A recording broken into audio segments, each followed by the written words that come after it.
नमस्ते साथीहरू, आज चाहिँ साथीहरू टक्सार पिखुवा खोला हाइड्रोपावर कम्पनीले चाहिँ आइपिओको फाँटफाँट गरेको छ र यो कम्पनीले चाहिँ गत वैशाख 23 गतेदेखि 28 गतेसम्म चाहिँ सर्वसाधारण लगानीकर्ताहरूको लागि प्रति किता 100 रुपियाँ अङ्कित मूल्यका चाहिँ 25,15,45,500 रुपियाँ बराबरको 25,15,455 किता सेयर चाहिँ निष्कासन गरेको थियो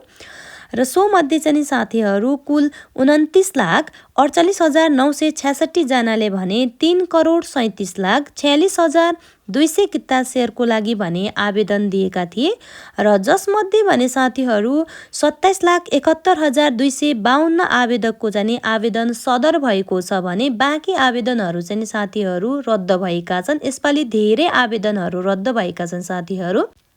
यसपालि किन धेरै आवेदनहरू रद्द भएका छन् यो त हजुरहरूलाई थाहा नै भएको कुरा हो, किनभने अहिले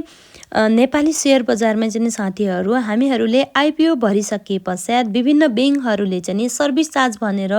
चार्ज काट्ने गर्दछन्। यदि हजुरहरूले चाहिँ आइपिओ भर्नुभन्दा अगाडि आफ्नो ब्याङ्क खातामा चाहिँ पर्याप्त ब्यालेन्स छ कि छैन आइपिओ भर्नको लागि त्यो चेक गरेर मात्र हजुरहरूले भर्नुभएको छ भने उहाँ लगानीकर्ता साथीहरूको आइपिओ सदर भएको छ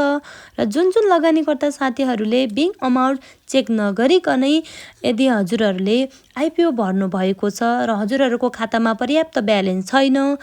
उहाँ लगानीकर्ता साथीहरूको चाहिँ आइपिओ रद्द भएको हुनसक्छ।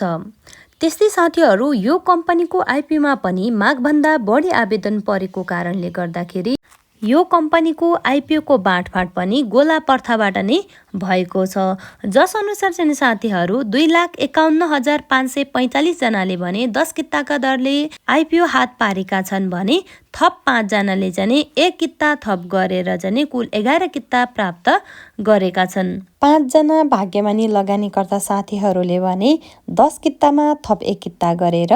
11 किताका दरले चाहिँ आइपिओ हात पारेका छन्।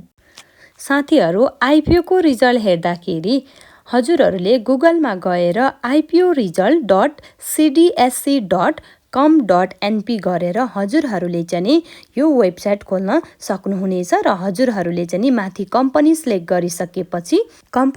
गरिसकेपछि तल्लो बक्समा रहेको 16